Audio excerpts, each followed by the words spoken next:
कि अपने अपने मोबाइल बंद कर लो, मेरा घर पे रह गया था।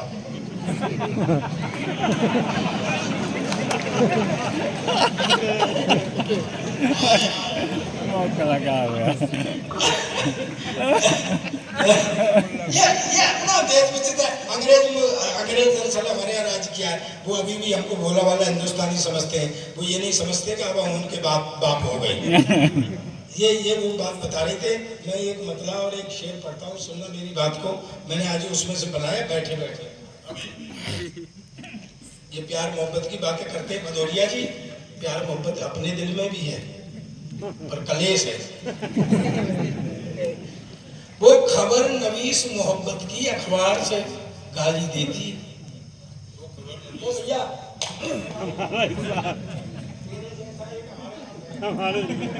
तेरे जैसा एक पतलू है हमारे पास। ओ भाई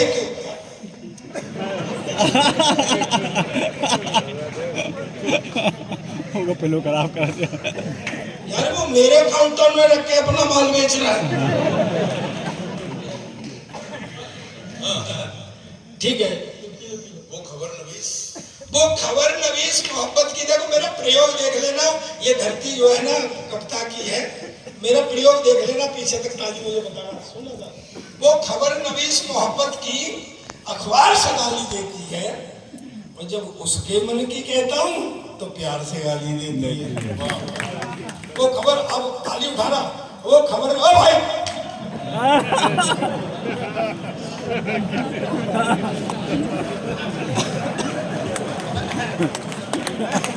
जो कुछ करना है यहीं कर। तालियां बजाओ। वो खबर नवीस मोहब्बत की अखबार से गाली देती है, और जब उसके मन की कहता हूँ तो प्यार से गाली देती है। आई लव यू हिम्मत करके कहने को तो कह भी दूं। आई लव यू हिम्मत करके कहने को तो कह भी दूं, लेकिन वो वंदे भारत की रफ्तार से गाली देती है।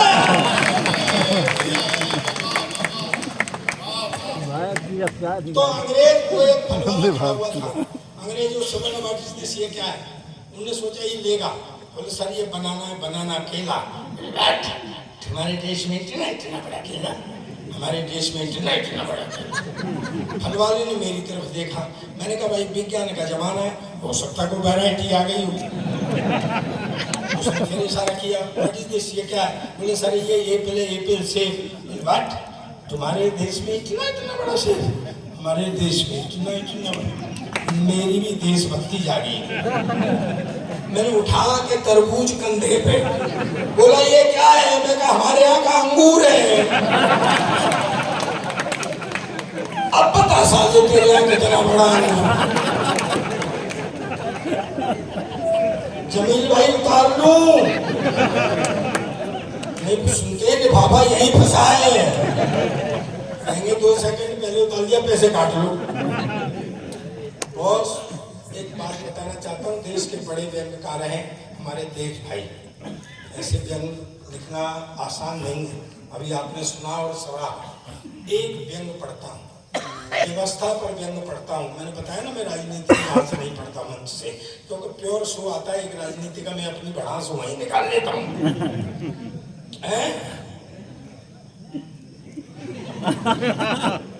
नीचे से मत बोल। आयुर्वेद में इसे पेट की खराबी कहते हैं।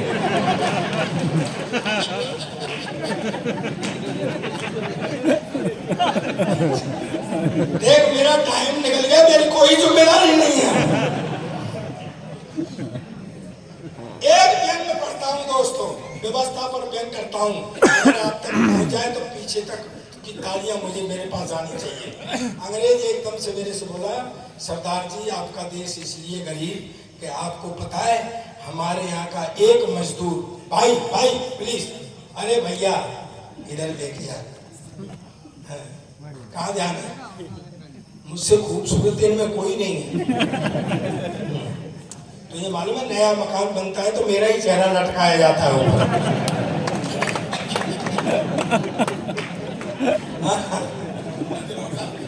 नजरों का। अंग्रेज एकदम से मुझसे बोला, सरदार जी तुम्हारा देश गरीब इसलिए कि तुमको पता है हमारे यहाँ का एक मजदूर महीने में $5,000 कमाता है, यानी तुम्हारे यहाँ का लगभग 4 लाख रुपया। मैंने कहा $5,000 कमाता है, फिर बोला $4,000 खर्च कर देता है। मैंने कहा भाई एक मजदूर $5,000 कमाता है, $4,000 खर्च कर देता है, काहे पे कर देता है? बोला हमारा सरकार ये नहीं पूछता है। तो मैं कहा ये कौन सी बड़ी बात है, आप सावधान रहना, मुझे बताना बात पहुंच गई का। मैं कहा ये कौन सी बड़ी बात है, मेरे यहाँ का एक MLA MP 10,000 रुपए तनख्वाह पाता है और महीने में 1 करोड़ खर्च करता है।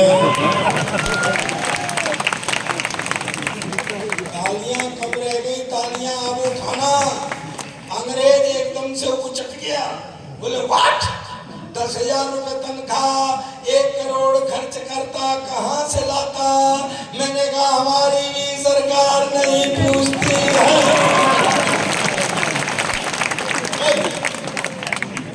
अरे छोटे बच्चे बैठे हुए, मैं सोच रहा था कि राठ के बच्चे अगर रोज इस टाइम तक जगते होंगे,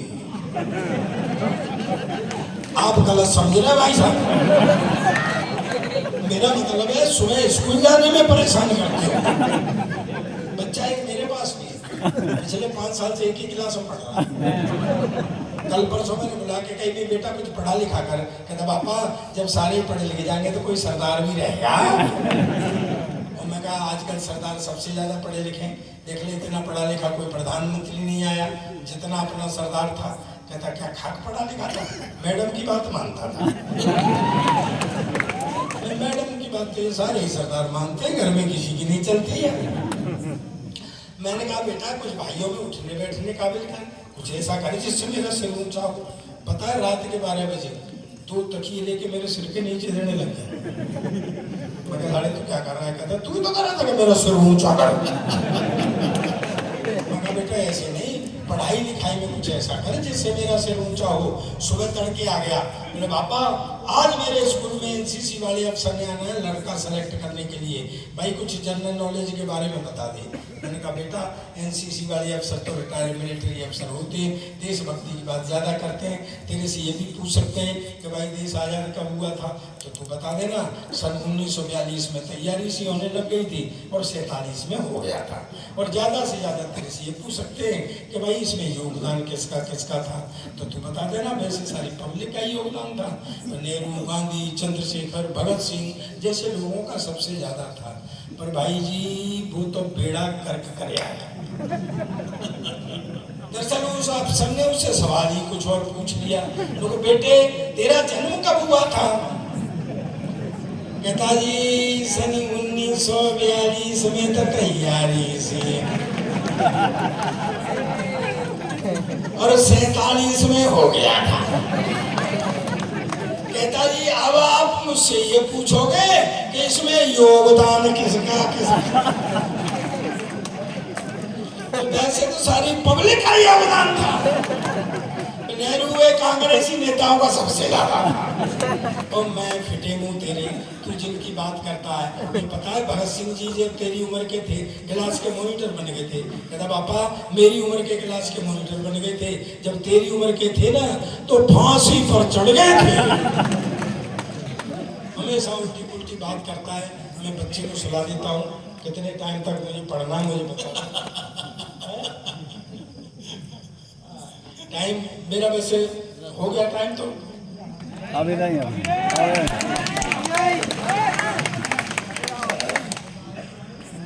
चला जा कुछ नहीं कहूँगा।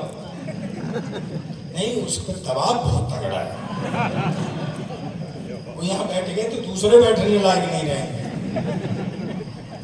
सर अपना क्या है, देश में चल रहा है। चलिए अच्छा कभी आपने सोचा है कि जितने चुटकुले हैं सब सरदारों को सुनाए जाते हैं? कभी आपने सोचा क्यों?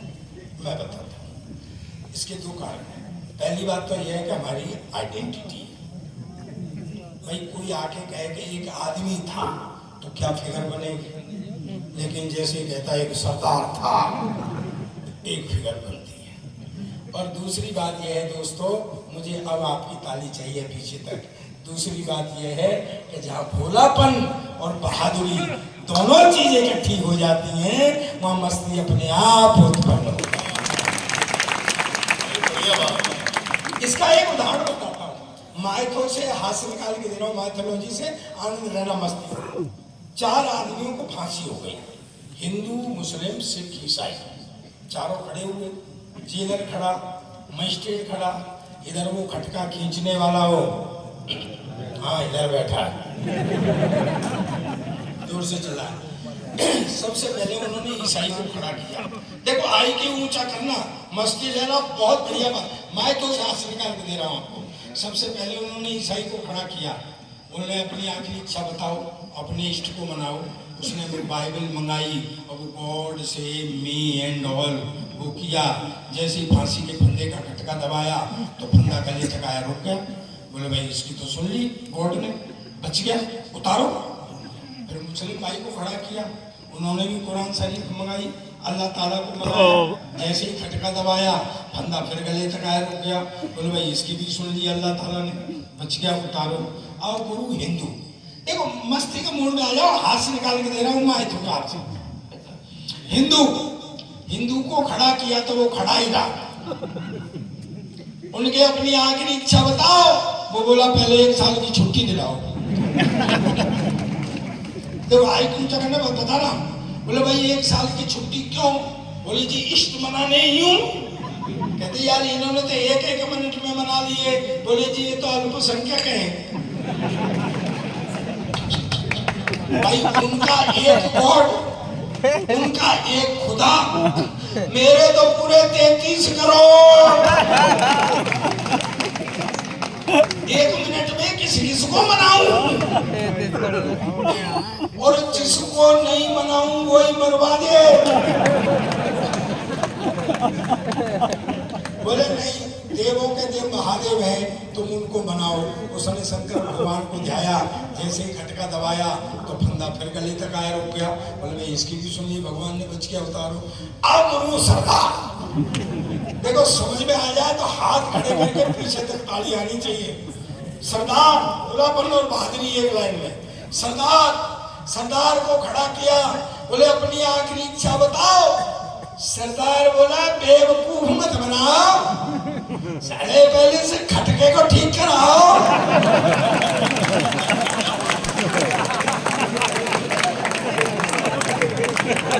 और इन तीनों को फिर से लाइन में लगाओ। अब हाथ खड़े करो और जोरदार ताली।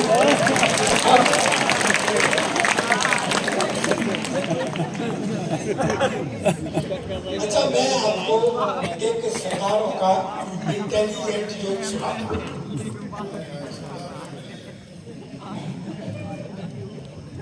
कितना दिमाग है तुम्हारे अंदर?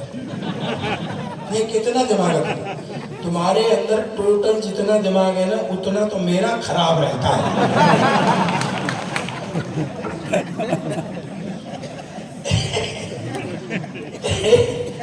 यार खमका छेड़ते हैं यार बीच में। तो मैं आपको एक सरदार जी को शेयर में घाटा हो गया। हालांकि दादा ये भी एक जोक ही है। सरदार जी को शेयर में घाटा हो गया। घाटा कैसे पूरा हो? गलत काम कुछ कर नहीं सकते। दोस्तों एक बात कहना चाहता हूँ, देखा हो तो हाथ उठा के बताना, और नहीं देखा हो तो ईमानदारी से पीछे तक ताली बजा के मुझे बताना। आज तक किसी सरदार को आपने भीख मांगते हुए नहीं देखा हो।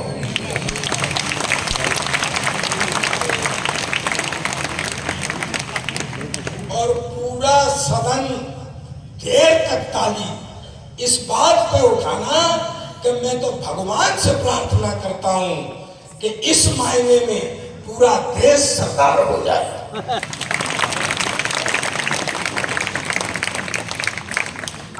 अब सरदार जी बैठे हुए ऐसे बड़ा मैदान, सोच रहे घाटा कैसे पूरा हो। एक बच्चा घूम रहा, सरदार जी के दिमाग में स्कीम आ गई। बोले गुरु इसका करते हैं किडनैप, इसके बाप से मंगाते हैं पैसा, अपना घाटा पूरा। बोले आओ बच्चे। बोले हाँ अंकल जी। बोले हमने तुम्हारा किडनैप कर लिया है। बोले अच्छा अंकल जी कहाँ बैठ जाऊं? बोले यहाँ बैठो। सरदार जी ने पेन निकाला, कागज निकाला, श्रीमान जी हमने आपके बेटे का किडनैप कर लिया है, 5 लाख रुपए भेजने की व्यवस्था करें तब आपका बेटा छोड़ा जाएगा। दस्तखत एक सप्ताह। और वो चिट्ठी फोल्ड करके उसी बच्चे को पकड़ा दी कि ले अपने पापा को दे दे। लेकिन पैसे आए, वही बच्चा लेके आया। सरदार जी ने गिने 5 लाख, बोले पापा ने चिट्ठी दी है। चिट्ठी खोल के पढ़ी, श्रीमान जी आपने हमारे बेटे का अपहरण किया, ये अच्छी बात नहीं है। आपने 5 लाख रुपए फिरौती के मांगे थे, हम भेज रहे हैं। अब शर्त के अनुसार हमारे बेटे को छोड़ दिया जाए। दस्तखत दूसरा सरदार। लेकिन दोस्तों इसमें एक मैसेज है, पूरी आपकी कमेटी के लिए मैसेज है। मैं तो कहता हूँ राठ के लिए क्या, पूरे हिंदुस्तान के लिए मैसेज है। तालियों से रिसीव करना इस मैसेज को कि दूसरे सरदार को ये पता लग गया पहला सरदार संकट में है, भाई के पास मदद पहुंचनी चाहिए, बहाना चाहे कुछ।